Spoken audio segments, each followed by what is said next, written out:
Hey everyone and welcome back to Final Fantasy XIV, where I apologize again if my audio is a little bit off right now. I'm in the middle of moving. So things are a little bit packed up, which means there's a bit of an echo in my room. Yay, echo. Anyways, today we are taking care of the extreme trial for patch 2.3. We are here at the Twin Adder's base in Gridania, and we are speaking to Scarlet. Judgment Bolt and Lightning. Very, very frightening.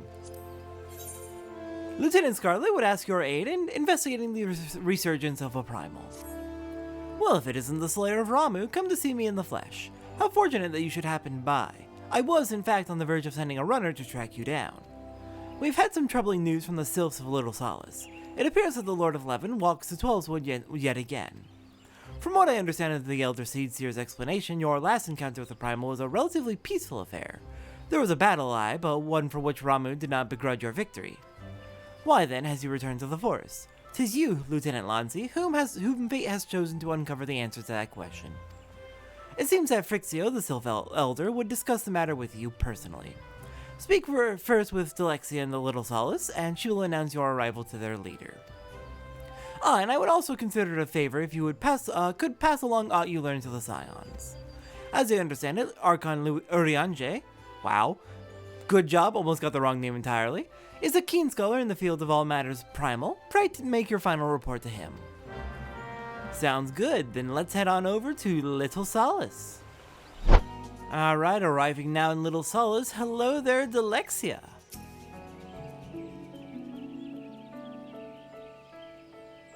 Walking One is here. Has Walking One heard of Lord Ramuh's return? I have. Do you know what's going on? Then this one does not need to explain. Walking One should wait here while this one fetches Elder One.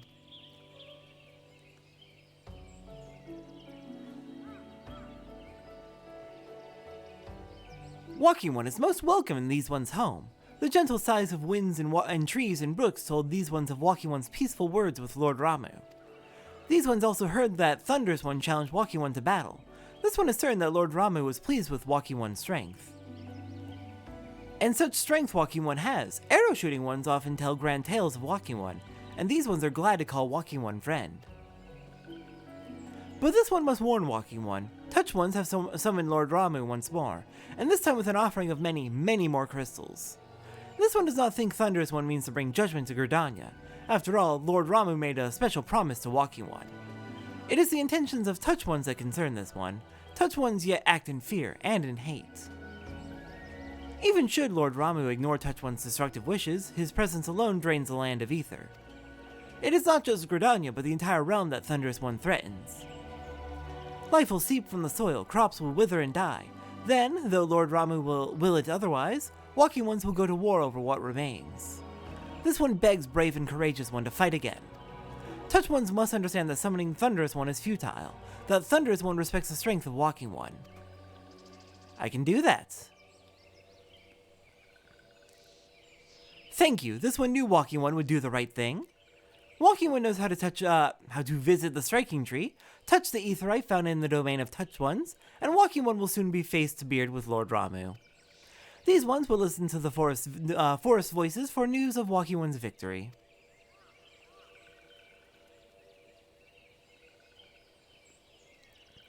Alright. Ramuh is holding up his end of the bargain, but yes. The presence of a primal, in physical form, drains the land of Ether, and that is too much of a threat to let stand by. I really, really hope that we're able to make progress in making peace with the Touch One soon, because this is not a tenable situation. We can't just keep defeating the primals over and over again. Alright, arriving at the aetheryte, which is remarkably close to the entrance to the Sylphlands, as long as you can fly. Here's the entrance. It's just right here. You just gotta be able to fly, which is very funny. Alright, let's go ahead and get rid of you and then attune.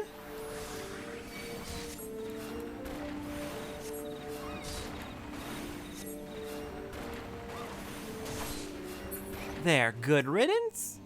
No, not the entrance. Attune to the aetherites.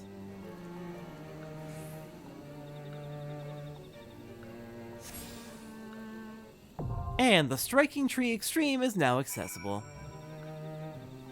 I'll be back shortly with my party of friends. Though I do want to note that if I remember correctly, this should be one of the easiest extreme trials in the game. Me and my partner Thabita were able to almost beat it. Almost, not quite, because I'll talk about it in a moment. Almost but not quite.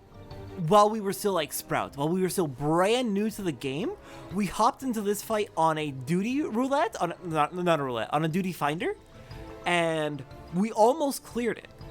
That is, like, we were not very good at the game. We were still brand new Sprouts to the game, and we almost cleared it. The only reason we didn't is because there were some people in our party who, despite the insistence of mentors who are with us who were saying, hey, you gotta do mechanics or we're not gonna win, there were a few people who had the attitude of, mechanics are for cars, why would I do mechanics? And like, oh my god, that's such a terrible attitude for this game. This game's fights revolve around learning and resolving mechanics. Why are you like, this is not the right game for you if that's your attitude? That was years ago, thankfully. That was back in 2021. It is now 2024 as of this recording. So, I'll be back in a little bit with my party and we're gonna probably crush this. Also, to be fair, that was synced, not mine, and we're doing this mine. Yeah, we're going back to mine difficulty for extreme trials. But, yeah, that was synced and not mine, so mine might be a bit harder. But I think we know the mechanics well enough. They're not too different from regular Ramuh, so they're a little bit harder than regular Ramuh, but they're harder in a way that's manageable. Anyways, I'll see everyone in a little bit once we have our party, and then we'll take on Ramuh Extreme. Alright, we are back. It is time for the Extreme Trial. We ended up having to get one person off of Party Finder because one of our tanks ended up not being able to make it, but that's fine. Person who came in with Party Finder was very good and very helpful. But let's take care of it.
So first off, I'm going to say, right off the bat, we did not clear this on mine. And yes, I'm doing this post-commentary. General rule is, from now on, we're doing all extreme trials as post-commentary, just so that during the fight, I can focus on the fight. Alright, so, as we go, we're going to be showing 3 attempts. Our first attempt on mine, our best attempt on mine, and then our successful attempt, which was regular synced. And this fight has once again proven to me that synced is way too undertuned. Realm Reborn Extreme Trials are very undertuned on synced, and definitely quite difficult on mine, which probably is the correct difficulty, but if we had more time, we'd probably be able to clear this. We'll probably come back to it eventually. So, starting out with mechanics. Gonna be reading information off the Console Games Wiki. Very handy resource. I love it a lot. Just for clarity of what's happening for people who are watching and have not played this before. So, we've got electric orbs all over the field. Those will appear with various AoEs that will hit the ground every now and then. We're having a crisis right now. This first run did not go so well. These electrical orbs, if you grab 3 of them, you will get a buff that significantly reduces the damage you take. If you grab more than 3, you get a debuff instead, which increases the damage you take. So, grab 3 and only 3. General rule, you want only the tanks to be grabbing the orbs as much as possible. Specifically, Whoever's main tank wants to have the buff from the orbs in order to protect them. The off tank will get a couple of orbs just to be ready to get that buff once the main tank's buff wears off. Just so that the tanks can swap in and out who is taking care of Ramuh, who is actually fighting Ramuh head to head. Especially since you can't grab extra orbs to refresh the buff near the end of the buff. You are effectively forced to refresh the buff and swap between tanks. So off tank will get the new buff, come in, take over for the main tank when their buff wears out. So these electrical orbs will appear from these circular AoEs, electrical AoEs. Some of them will target specific players, some of them will target the ground. The ones that target the ground spawn the electrical orbs. The ones that target players will just target the players. So you generally want to save the orbs for the tanks so that they can have their buffs to protect them from Ramuh's attacks. But the more orbs there are out on the field, the more damage Ramuh will just do in general. So while you want there to be enough orbs that the tanks can keep their buffs up and stay alive, you also want to grab orbs to make sure, any extra orbs, to make sure that there's not extra damage coming out that doesn't need to be coming out. It's a tricky balance to figure out. We didn't have voice chat for this. We're going to start doing voice chat soon, probably, though we will not be including the voice chat in the actual videos, just for the sake of people's privacy. But lack of voice chat definitely harmed our coordination quite a bit, which made this quite a bit harder. So, other mechanics we need to watch out for. Occasionally, a few players will get an orange marker over their head, meaning they're about to get hit with chaos. Chaos will paralyze them in place for several seconds, and when that wears off, it will turn into seduction, dragging them into the middle. They will just be forced to stand in the middle of the arena until they die to Ramuh's AoEs. To prevent this, when someone gets hit with chaos, you want to hit them with those lightning AoEs that are targeted to specific players. Generally, our strategy was, ideally, if you are about to get hit with chaos when you have the orange marker, you move to marker A. That way, everyone who, when it is time to free you from chaos, people who have AoE markers on them know where to go to find you. That's kind of the core mechanics for most of the first half of the fight. Eventually, you'll hit an ad phase, which we're in right now, where 6 Grey Arbiters will appear around the arena. You need to kill them quickly. They'll be doing line AoEs to the party, which is very brutal. And if we do not kill them fast enough, then at the end of the ad phase, Ramuh will use Judgment Bolt and destroy the entire party. Once all 6 Grey Arbiters are dead, however, Ramuh will simply just use Judgment Bolt, and it'll do far reduced damage and will not kill the party. He'll use it either way, but if there are any ads still alive, it kills the party. Once we get through the ad phase, there's a few more mechanics that pop up. The main thing being a tether. Occasionally, 2 players will be tethered together, and so long as they are tethered together, they will, every time they use an action, including sprint, they will receive damage, which is just not good. In order to get rid of the tether, one of the players, it could be both, but there's generally not enough orbs for both, one of the players needs to get 3 orbs to get that protection buff that the tanks normally get. Once they have that protection buff, the tether will be removed and they'll be safe to keep fighting. We managed to get through ad phase here. I think this was our first time getting through ad phase. This was a really rough fight. But I think what eventually got us was the tethers overwhelmed us. And then one last thing to watch out for, unlike the regular version of this fight, the extreme version has water around the arena. And if you're standing in that water when a big lightning attack goes off, it is an instant death, or at the very least a ton of damage. Not pleasant. Now, what happened in the sync version? You'll see, but we had a few issues come up simultaneously in the synced fight, which led to absolute disaster. And yet somehow we still won. So, one of our players became physically ill, and had to leave for an extended period of time in order to deal with that. It happens. In addition to that, our party finder, our friend from Party Finder, ended up having to leave. I believe they ran out of time and had to go do other things. So we ended up starting our successful attempt with 6 players, with Amanda Stormblade out sick temporarily, and the rest of us just giving it our best effort, so we're at least making an attempt while players are out. So we went in with 6 players, and somehow we're still going to end up winning. Amanda does thankfully end up coming back feeling much better about halfway through the fight, but by that point the fight has fallen apart so severely that I will attempt to get us all to wipe so we can try one more time and like have a clean attempt. Most people miss my request for that because they're focused on the fight, fair enough, and well, enjoy this chaos.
Yeah, no, Extreme Trials should not be so easy that mess is even remotely possible to clear. That was a catastrophe. But you know what? It's fine. We'll come back and clear them on mine another time.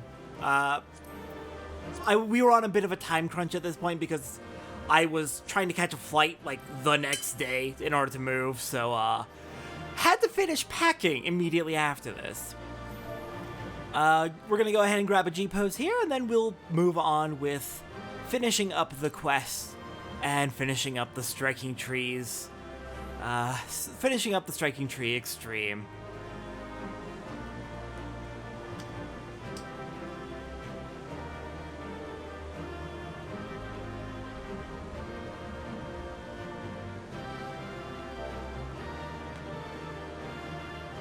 Oh yeah, and someone forgot to roll for the loot! So the treasure coffer's in the way, and I can't get anything. There we go. Alright, take the photo. Let's get out of here.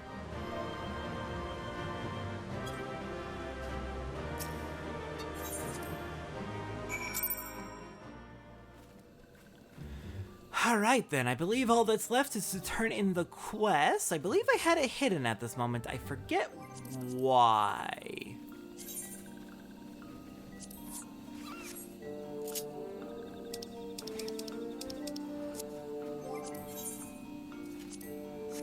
Now, probably because I was doing the next episode's side quest between setting up for the trial and actually getting the party together for the extreme. Fair enough. We'll get to those side quests tomorrow.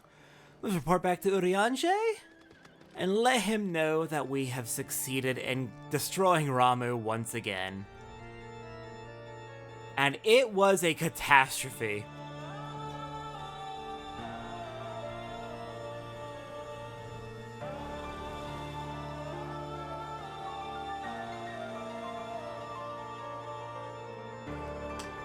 But yeah, I'm of mixed opinion on how that fight went. Like, I basically stopped at the end. I basically just gave up at the end because it was so messy. I'm like, we should just try this again. But then I didn't commit to sending the message in time, so nobody saw it, and we ended up clearing anyway. With 1 DPS gone, 1 DPS was gone for half the fight, and then 1 healer effectively gave up, and we still cleared it so freaking easily. It's stupid, actually. That's so undertuned. Greetings, Satora. Though I would not discourage the company, few cross the threshold of the Waking Sands on a mere whim. Does that require mine aid in some manner? Yeah, we beat Ramuh. It sucked. The Lord of Levin was returned into the forest. The Sylphs challenged the Sahagin for the swiftness of their summoning. And thy account doth paint most vividly the image of Ramuh's amplified energies. I fear the Touched Ones too dabble in sacrificial ritual. Thy stern expression bespeaks thy understanding. Even the denizens of the Twelves would possess no immunity against Ascian in manipulations. Once more are we reminded that only with the lifting of darkness shall this primal nightmare cease to haunt us. We shall prevail, Warrior of Light. By the radiance of thee and thy companions, we shall prevail. Alright, and with that, I will see everyone next time for the final episode of Patch 2.3 as we take on some side quests around the realm. I will see everyone next time for that.